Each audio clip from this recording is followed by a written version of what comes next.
Un cordial saludo, soy Elisa Salazar y en esta ocasión, bajo el subproyecto de Derecho Probatorio, estaremos haciendo referencia o dando una introducción respecto a esta ciencia.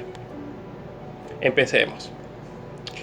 En principio es necesario realizar una referencia histórica del derecho probatorio.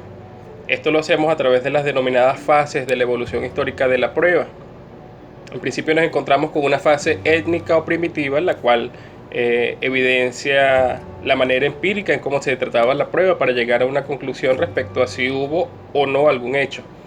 Entonces estos dependían mucho del empirismo, de las impresiones personales, en donde el delito flagrante entonces era una forma típica de procedimiento. Claro, dicho procedimiento estaba sujeto a distintas manifestaciones y condiciones sociales de cada pueblo. Por ejemplo, en Grecia se utilizaban como pruebas las señales, las huellas y los vestigios de los cuales conformaban los indicios. También se valían de los testimonios, de los documentos y del juramento como prueba. En Roma, por ejemplo, se consideró primero el testimonio como una prueba exclusiva, luego se admitió la prueba documental, el juramento y el indicio. Con el tiempo se restringió la prueba testimonial y prevaleció la verdad material mediante la prueba documental.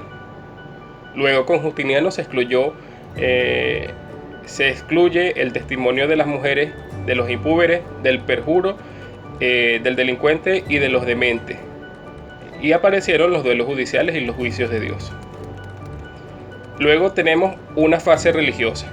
Esta está inspirada por el fanatismo religioso. En realidad en este periodo se sometían a procedimientos los cuales se llamaban ordalías y se hacían unas pruebas en realidad muy absurdas, como por ejemplo el caminar sobre carbones incandescentes o el ahogamiento en el agua, esto únicamente para lograr que la persona realizara una confesión. Luego de esta etapa oscura le sigue una fase legal en donde se buscó darle base jurídica al proceso. Se impuso la distribución de la carga de la prueba, se liberó al acusado de tener que probar su inocencia y solo se le dejó la carga de probar sus afirmaciones contenidas en la demanda. En España, por ejemplo, se establece el sistema de pruebas formales de la Edad Media, que se hizo común la prueba testimonial y la prueba documental. Mientras que en Inglaterra se dejó de usar los juicios de Dios y se establecieron los jurados de conciencia. Se instituyeron el jurado, las pruebas formales y la tarifa legal. Luego nos encontramos con una fase sentimental o de convicción moral. Esta introdujo el concepto de la libre apreciación de la prueba y debía existir una íntima convicción como fundamento del fallo. Entonces esto suponía la creencia de que la razón humana y el instinto natural eran infalibles, de manera que dejó de usarse el jurado de conciencia.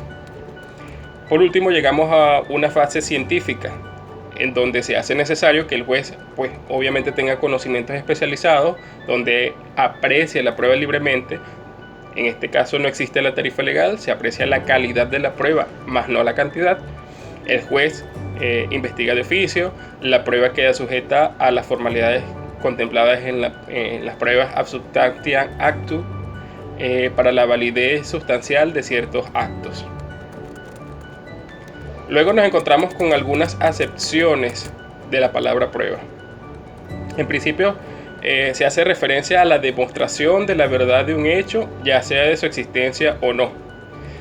Es decir, la manera de establecer por medios legales de la exactitud de un hecho que sirve como base a un derecho que se reclama.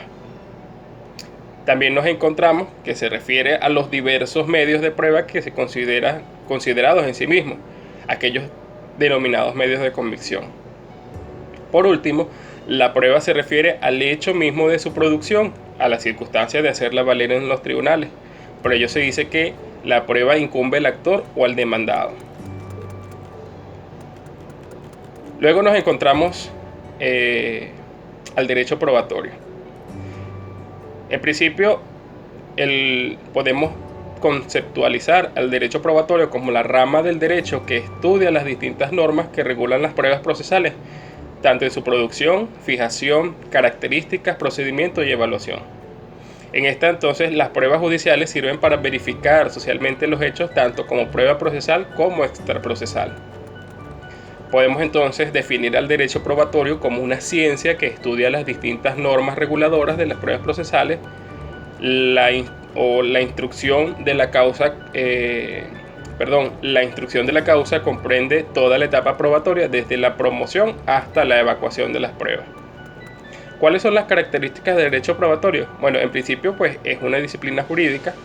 Esta estudia las distintas normas reguladoras de la prueba en el proceso, además de estudiar la debida evaluación, la cual permitirá determinar la prueba como un elemento material para la motivación de la sentencia por parte del órgano judicial. Respecto a la naturaleza jurídica de la prueba. Bien, el derecho probatorio es una disciplina del derecho procesal o adjetivo. Este está constituido por un conjunto de premisas jurídicas que está dispuestas en normas de derecho positivo, principalmente reguladoras de las formas y mecanismos para obtener y conformar indicios en la etapa o fase procesal correspondiente. Todo pues hasta alcanzar un valor esencial de convicción como prueba judicial. Seguimos con las fuentes de la prueba. Esto es el origen del conocimiento que señala la posible existencia de una verdad o una cosa. Según Montero Aroca, las fuentes de prueba son los elementos que existen en la realidad. Por ejemplo, en la prueba documental, la fuente se compone del documento o del medio consciente de la actividad por la cual aquel es incorporado a la causa. O cuando se trata de la prueba testimonial, en este caso el testigo y su conocimiento constituyen la fuente de la prueba. Cosa distinta del medio probatorio. En este caso no hay que confundir el medio probatorio con la fuente. La fuente de prueba entonces es un elemento que tiene una manifestación, ya sea material o corpórea, capaz de proporcionar información sobre la existencia de una prueba o de su veracidad, y esta puede ser útil para la investigación. Principio de legalidad de la prueba. Cuando hablamos del principio de legalidad de la prueba, nos referimos a que para que la prueba se incorpore al proceso o para que por lo mismo sea valorada dentro del proceso, debe cumplir con los requisitos legales, es decir, ha de estar debida no solo el cumplimiento establecido en la ley procedimental, sino que además debe cumplir algunos requisitos de derecho sustancial y no únicamente con la mecánica procesal. Así pues, el artículo 197 del Código Orgánico Procesal Penal expresa que la licitud de la prueba, los elementos de convicción, solo tendrán valor si han sido obtenidos por un medio lícito e incorporados al proceso conforme a las disposiciones del Código. Luego tenemos los principios generales de la prueba judicial. Y acá nos encontramos una serie de principios, son un poco extensos, pero que vale la pena ser nombrados porque van a ser objeto de nuestro estudio. Estos principios son los de igualdad y oportunidad de la prueba, el principio de oralidad en la evaluación de la prueba, de inmediación en la apreciación de la prueba, de concentración de la prueba, de contradicción, de apreciación, de legalidad de la prueba, de libertad de la prueba, de lealtad, probidad y veracidad de la misma, el principio de eficacia y pertinencia jurídica de la prueba, el principio de imparcialidad del juez en el control y valoración de la misma, el principio de originalidad de la prueba y disponibilidad de la prueba, y el principio de preclusividad de la prueba.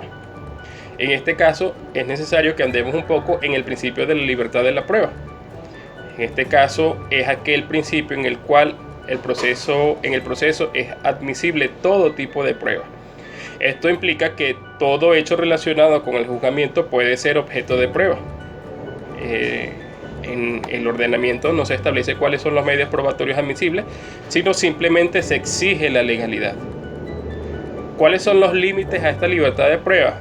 Bueno, tenemos la licitud de la obtención de la fuente de la prueba, la idoneidad y pertenencia de los medios de prueba, la utilidad de la prueba, así como las reglas legales de prueba obligatoria y las prohibiciones de prueba. Por último, nos encontramos con los sujetos, órganos y objetos de la prueba.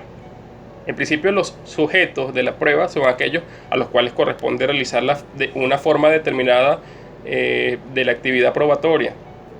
bien sea promover las pruebas, practicarlas, valorarlas, entre otras. El sujeto de prueba entonces es la persona que introduce el elemento o medio probatorio en el proceso y que sirve como una forma demostrativa. El sujeto de prueba puede ser el juez o las partes, ya que todos están facultados por la ley para tal efecto, es decir, para proponer pruebas. Luego están los órganos de la prueba. El órgano de la prueba es toda aquella persona que es portadora o formadora de la información que sirve para establecer la veracidad o la falsedad de los hechos del proceso, como por ejemplo los testigos o los expertos. El objeto de prueba entonces vendría concibiéndose como objeto de prueba aquello que debe ser probado, aquel conocido como el tema probandum. También sí, puede ser la materia, sustancia, cuerpo, persona o cosa sobre la cual se practica una prueba. Ahora, desde el punto de vista procesal, el objeto es aquello sobre lo cual puede verse el medio probatorio, es decir, el hecho que se comprueba a través del mismo.